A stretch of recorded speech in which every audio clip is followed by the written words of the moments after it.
जब बजट पेश हो रहा है, अब सरकार की आर्थिक स्थिति को लेकर कहीं न कहीं आरोप प्रत्यारोप लगते रहे। क्या वास्तव में आर्थिक स्थिति प्रदेश में कमजोर है? सरकार के पास आर्थिक तंगी की स्थिति है और इस तंगी का असर बजट पड़ सकता है क्या? ये देखिए, सरकार की आर्थिक स्थिति बजट में दो तीन चीजें जो रहती है उससे होता है।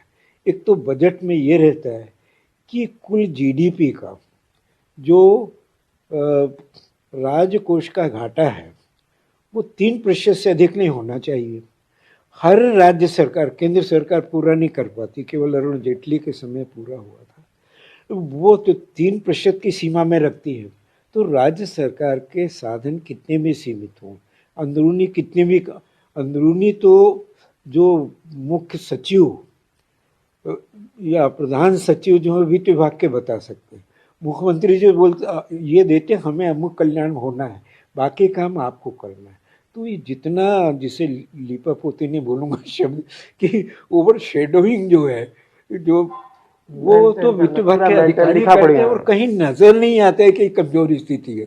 अभी भी जब बजट प्रस्तुत होगा, विरोधी दल जब कांग्रेस में थी तो भाजपा के बजट की भी, रमन सिंह के बजट की वही आलोचना करती, वित्तीय स्थिति ठीक नहीं है। लेकिन जो नॉर्म्स है वित्तीय स्थिति के कि 3% से अधिक नहीं होना चाहिए, जो कर्ज है वो भी जीडीपी से, राज्य की कुल जो वार्षिक उत्पादन है उसका 3% से अधिक नहीं होना चाहिए। वो आप ये देखें कि 3% से अधिक 3.1 या 3.2। मतलब जिस हिसाब से जो नॉर्म्स है इसके, उसके तहत अभी अपने जो छत्तीसगढ़ की आर्थिक स्थिति कमजोर नहीं है, चाहे कर्ज जितना भी हुआ हो। मैं ऐसा मानता हूँ कि जैसे आर्थिक सर्वेक्षण में सब कुछ प्रस्तुत किया जाए, आंकड़े प्रस्तुत किए जाए। हम लोग तो जो आर्थिक सर्वेक्षण के आंकड़ों को ही पूरा वो मानते हैं, फुल प्रूफ। उसके अनुसार तो ये देखिए कि राजकोष की स्थिति कमज़ोर नहीं होगी। हाँ, जो सरकार को, ये किसानों को, हाँ, अन्य योजनाओं के लिए नहीं, ये जो 700 रुपये प्रति क्विंटल जो बोनस दिया जा रहा है, बहुत बड़ी अमाउंट होती है। तो इसके लिए जो कर्ज लेना पड़ेगा, तो इस कर्ज से जो नॉर्म से कि जीडीपी का जो कर्ज है वो 25% से अधिक नहीं होना चाहिए। ये 25, पिछली बार भी 30% चला गया था।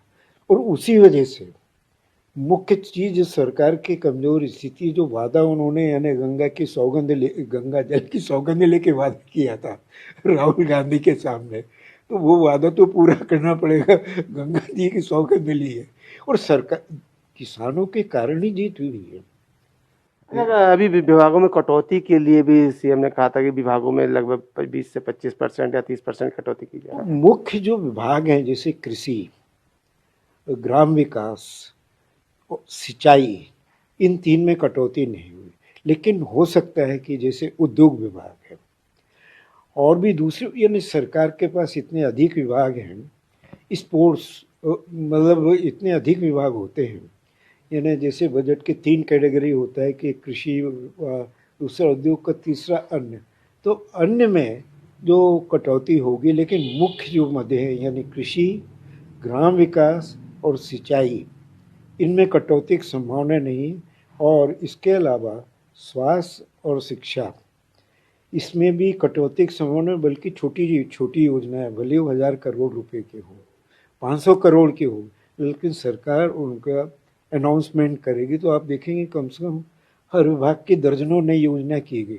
हालांकि उसमें ज़्यादा खर्च नहीं होता है, टोटल देखा जाए तो बहुत अधिक नहीं होगा, लेकिन योजनाओं की संख्या बहुत अधिक हो जाती है। तो ये तो एक बाजी, यानी बजट प्रस्तुत करना भी एक जादूगरी या बाजीगरी होता है, आंकड़ों के लिखा पड़ी। जी हाँ, बिल्कुल सही। उद्योग भी अभी कोरोना बहुत ज्यादा प्रभावित हुए, उद्योग को भी कुछ नई सौगात या राहत दे सकती है बजट में सरकार? जो उद्योग का तो सरकार ने, केंद्र सरकार ने भी, राज्य सरकार ने भी, कि जीएसटी का देरी से पेमेंट का, तो उद्योग को जो राहत देना था वो कर चुके और सरकार उद्योगों को राहत देगी, क्योंकि ये तो सही है। लघु उद्योग का उत्पादन से अधिक बेरोजगार, यानी सबसे अधिक हमारे जो जिसे बोल सकते हैं रोजगार देने वाला क्षेत्र जो है, लघु उद्योग, कुटीर उद्योग और मझोले उद्योग है। और बड़े उद्योगों का, बड़े आयरन, टेक्सटाइल मिल और सीमेंट, इन पे प्रभाव नहीं पड़ा था, उत्पादन चल रहा है, उन्होंने कोई कटौती भी नहीं की। जो कुछ प्रभावित हुआ इसी क्षेत्र में हुआ, और सबसे ज़्यादा रोजगार इन्हीं, तो उत्पादन तो उसी स्तर पर आ रहा है, लेकिन जो लोग रोजगार अपना खो चुके थे, 3 महीने तो पूर्णकालिक बैठे रहे जून तक, उसके बाद में धीरे धीरे उनको, तो वो जो है पुराने जो रोजगार का ये है, तो वो तो आज भी जिस व्यक्ति ने रोजगार खोया है उसके लिए, या उसको कर्ज लेना पड़ा उसके लिए, तो उसके लिए तो आज भी जो है वो, लेकिन ये अब उद्योग भी धीरे धीरे पटरी पर आ रहे हैं, यानी काफ़ी 6 महीने में फिर दूसरे के त्यौहार का जो सीज़न होता है, अक्टूबर यानी दशहरा, दिवाली, और ये ठंड का सीज़न जो होता है, ये देखा जाए तो हेल्दी सीज़न तो मानव के लिए रहता भी, अर्थव्यवस्था के लिए भी, मतलब मांग जिसे बोलते हैं, चाहे हर चीज़ की मांग त्योहार और शादी ब्याह के सीज़न में ज़्यादा मांग आती है। चाहे आप व्हीकल के, जैसे छत्तीसगढ़ में आप पिछली बार के भी आंकड़े कि यहाँ के ऑटोमोबाइल यानी 2 व्हीलर की बिक्री ज़्यादा हुई, कारों की बिक्री ज़्यादा हुई, या रेफ्रिजरेटर की बिक्री ज़्यादा हो, वो इस कारण से कि इन चीज़ों की बिक्री त्योहार और शादी ब्याह यानी उत्सव के सीज़न में होती है। जो ज़रूरी चीज़ें वो तो हर महीने लोगों को भोजन की चीज़ें, ज्यादा मतलब बड़े उद्योगों को नहीं पड़ा, जो मध्यम मझले और छोटे उद्योग, उनको राहत सरकार कुछ अपने स्तर पर दे सकती है। हाँ दे सकती है। अच्छा, एक चीज पूछना था कि जिस तरह से बजट पेश हो रहा है, इसमें आप यदि मान लो सुझाव देना चाहें कि सरकार को कि किस तरह का बजट होना चाहिए, तो क्या कहें जी, जो अगर आप उस टीम में होते तो? मैं उस टीम के हर के, जो सरकार चाहती है कि हमारा बजट विकासोन्मुखी होगा। विकासोन्मुखी का मतलब तीनों क्षेत्र, कृषि, उद्योग और सेवा क्षेत्र। सेवा क्षेत्र भी बहुत बड़ा होता है, इसमें उत्पादन में वृद्धि हो गई। तो अर्थशास्त्री के रूप में कोई भी अर्थशास्त्री हो, पहला शब्द यही रहता है कि विकास उन्मुखी होना चाहिए। दूसरा, रोजगार में वृद्धि होना चाहिए, क्योंकि जनसंख्या में वृद्धि और उसको हम कटौती नहीं हो सकती, तो रोजगार में भी वृद्धि होना चाहिए। इसके अलावा उच्च शिक्षा के क्षेत्र में नए नए इंजीनियरिंग कॉलेज, नए नए मैनेजमेंट कॉलेजेस आ रहे हैं, नए नए ग्रेजुएट निकल रहे हैं, प्रोफेशनल, तो उनकी अपेक्षाएं रोजगार, एक सामान्य व्यक्ति को तो हम मनरेगा में भी सरकार दे सकती है, कोई भी सड़क बन रही है, सिंचाई योजना में काम दे सकती है अशिक्षित को, लेकिन ये जो पढ़ा लिखा और जो विशिष्ट क्षेत्र में जिसने योग्यता हासिल की है, तो उसकी अपेक्षाएं बहुत आती हैं। तो इसीलिए अर्थशास्त्रियों को कहना रहता है कि दूसरा चीज़ जो है, लोगों के क्वालिफिकेशन और अनुभव को देखते हुए रोजगार के अवसर सृजन करना चाहिए।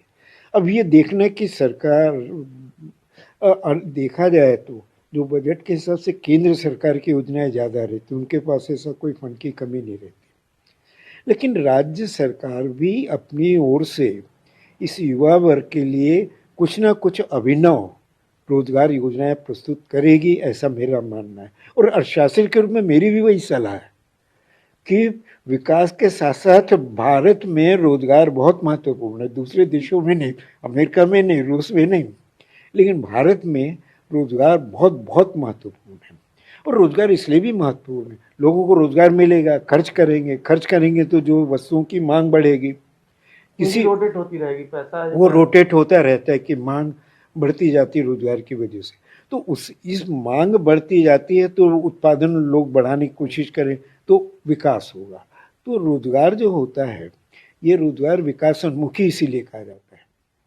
तो ये थे हनुमंत यादव जी, जिन्होंने बताया कि भूपेश बघेल के बजट से क्या निकल सकता है, किस तरह की जो लोग हैं, प्रदेश की जनता क्या उम्मीद लगाए हुए बैठी है, और किन किन क्षेत्रों में किन किन तरीके से भूपेश बघेल अपने बजट में प्रावधान कर सकते हैं, किस तरह की सौगात दे सकते हैं।